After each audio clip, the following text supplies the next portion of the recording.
संसद के शीतकालीन सत्र के 5वें दिन जमकर हंगामा हुआ। लोकसभा में महुआ मोइत्रा पर एथिक्स कमेटी की रिपोर्ट पेश, विपक्ष ने जमकर हंगामा किया। महुआ मोइत्रा पर लगे कैश फॉर क्वेरी आरोप। पहले एथिक्स कमेटी ने 9 नवंबर को सबमिट की थी रिपोर्ट। महुआ को लोकसभा से निष्कासित करने की सिफारिश की है। ये बड़ी जानकारी आपको दे रहे हैं। संसद के शीतकालीन सत्र से जुड़ी हुई ये जानकारी। महुआ मोइत्रा पर ये हंगामा हालांकि उन्होंने किया है और महुआ मोइत्रा पर कैश फॉर क्वेरी आरोप भी लगे हैं।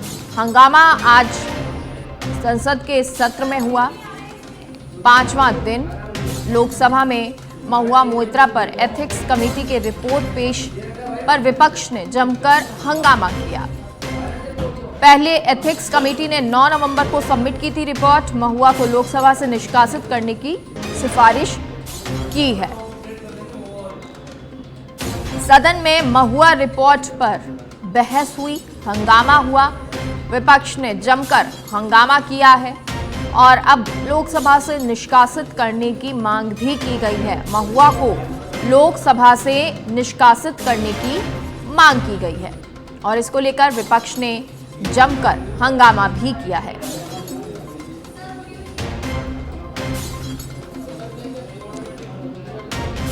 शीतकालीन सत्र का 5वां दिन और आज ये सत्र हंगामेदार रहा है। जमकर हंगामा विपक्ष ने किया है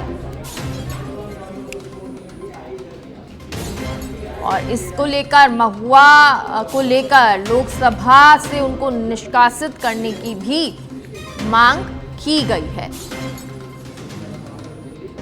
महुआ मोइत्रा पर कैश फॉर क्वेरी के आरोप लगे। पहले एथिक्स कमेटी ने इसको लेकर जो रिपोर्ट है वो 9 नवंबर को सबमिट की थी। जब नाच मनुज पर छाता है पहले विवेक मर जाता है। तो ये जो इन लोग वस्त्र हरण शुरू किए ना, अब महाभारत का रन देखिएगा।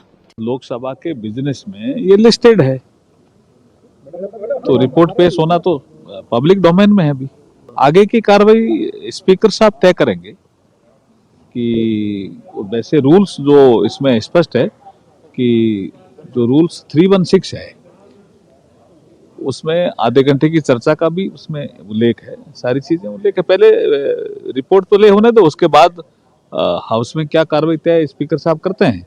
देखिए ये मैंने कहा ना, सब स्पीकर साहब तय।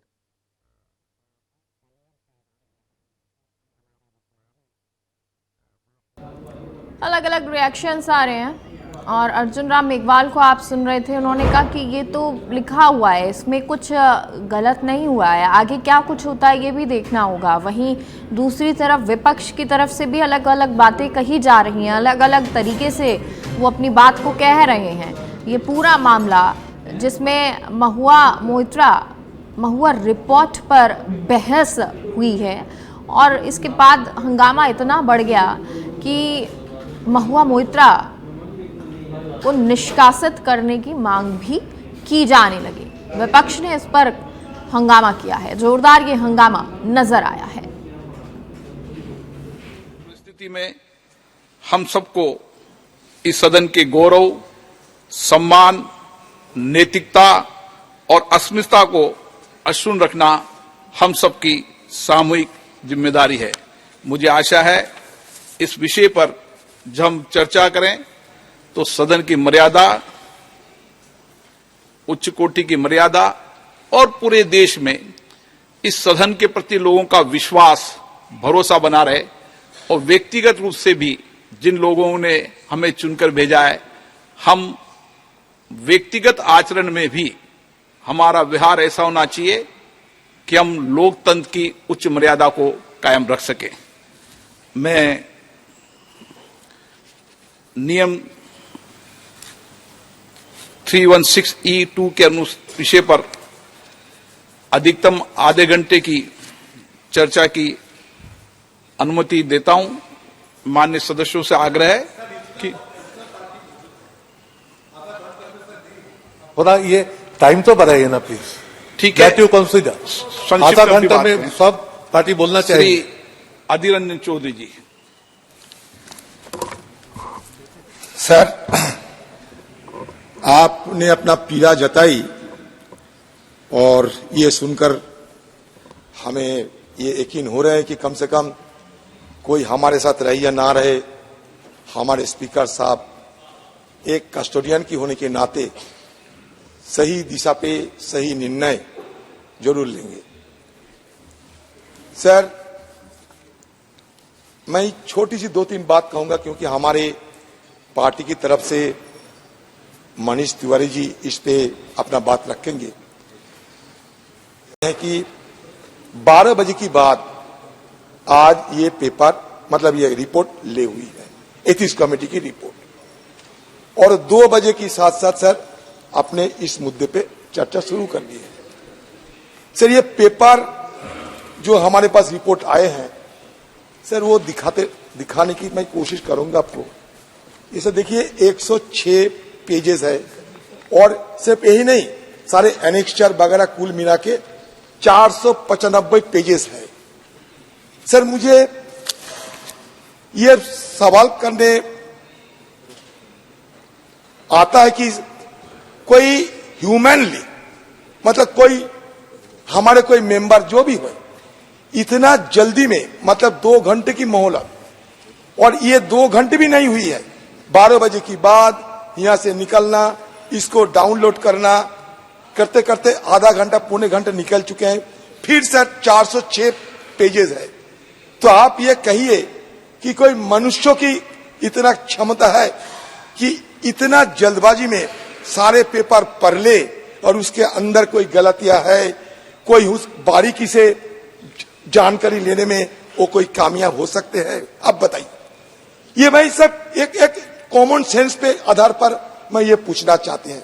तो इसलिए मैं आप मेरा तरफ से मेरी पार्टी की तरफ से सर आपसे ये मांग भी रखी है कि 3-4 दिन की मोहलत अब दिए करो और इस बीच हम सही ढंग से पढ़े, विचार विमर्श करें और फिर सदन में आकर एक सही ढंग से चर्चा कर, जो आप चाहते हैं, मर्यादा को रखते हुए, उच्च कोटि मर्यादा को पालन करते हुए हम सदन में विस्तार पर चर्चा करें। क्योंकि सर ये एक छोटी मुद्दा नहीं, ये एक नजीर बन के जाएंगे।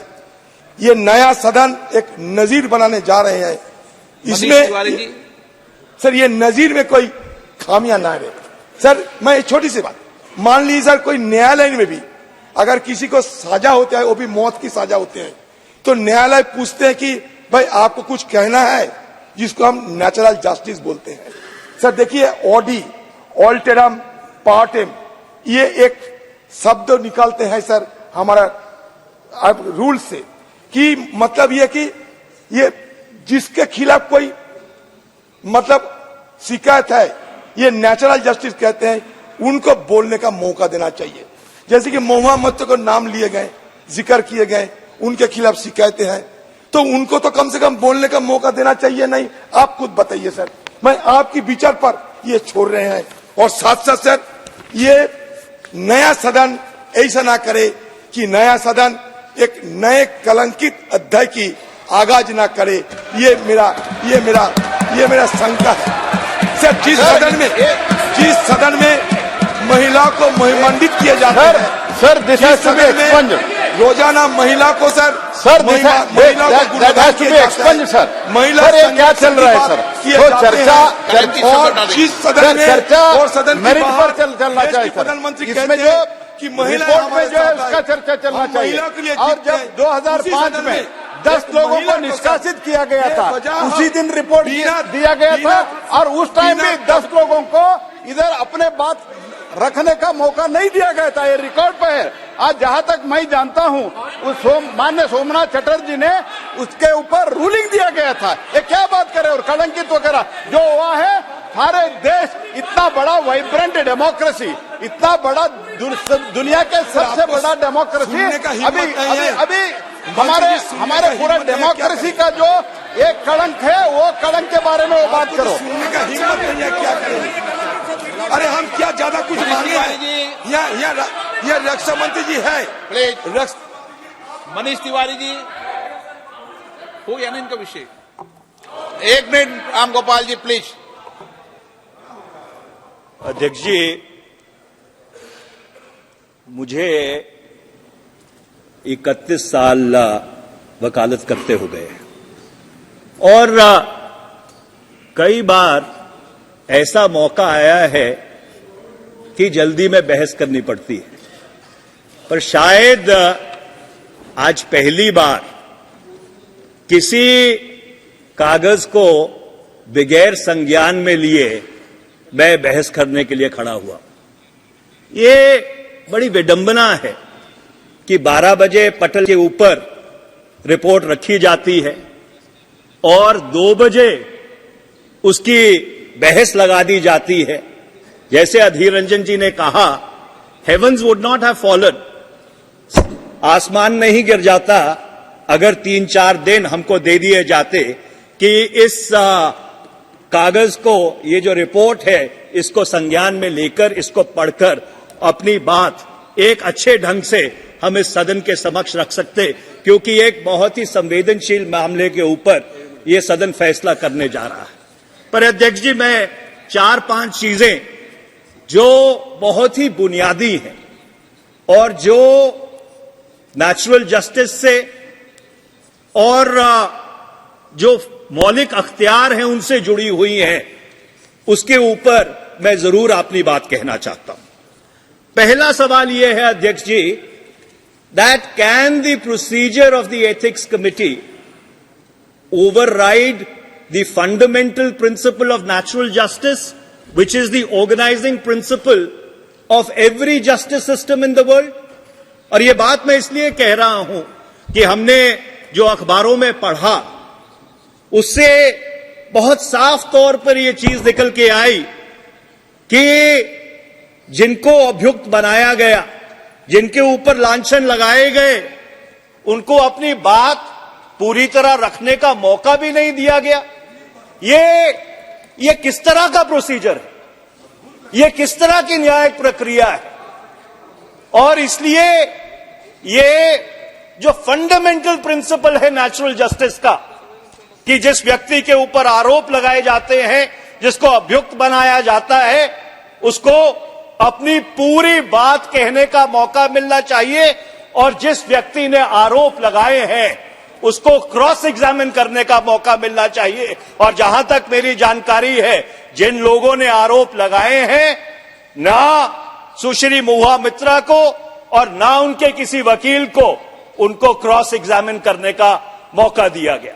मेरा दूसरा सवाल यह है अध्यक्ष जी, मैंने रूल जो 316 डी है, rule 316 D of the rules of procedure and conduct of business, उसको ध्यान से पढ़ा है।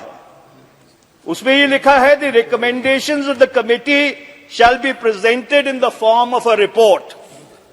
अब मैं एक बुनियादी सवाल पूछना चाहता हूं कि फौजदारी के कानून में 2 चीजों में फर्क है, कन्विक्शन और सेंटेंसिंग में फर्क है। जो एथिक्स कमिटी है वो ये तो सिफारिश कर सकती है कि कोई व्यक्ति गुनाहगार है या बेगुनाह है, पर एथिक्स कमिटी यह सिफारिश नहीं कर सकती कि उसको दंड क्या दिया जाना चाहिए। This is a fundamental distinction. That power lies with this house. The ethics committee at best can make a recommendation that whether a person is guilty और a person is innocent. It is this house sitting as a jury which has the powers to decide the quantum of punishment, Mr. Speaker. So therefore, the recommendation of the Ethics Committee is fundamentally flawed in my respectful submission. Okay. तीसरा अध्यक्ष जी, आज सारी पार्टियों ने 3-line whip issue किया है। मैं एक बुनियादी प्रश्न पूछना चाहता हूं। Today this house is sitting as a judge and a jury. In an impeachment proceeding, or when you are considering the report of the Privileges Committee, or you are considering the report of the Ethics Committee, can a party direct its members to vote in a particular way? Can a whip even be issued? Because this is like directing a judge to decide a matter in a particular manner. This is a complete diversity of justice. First of all, Mr. Speaker, sir, this house should be adjourned. All the whips should be withdrawn from all the sides, because we are not sitting as ordinary members of this house. We are sitting as judges in a jury in order to decide the fate of one of our honorable colleagues, and I am afraid that cannot be done through whip-driven tyranny.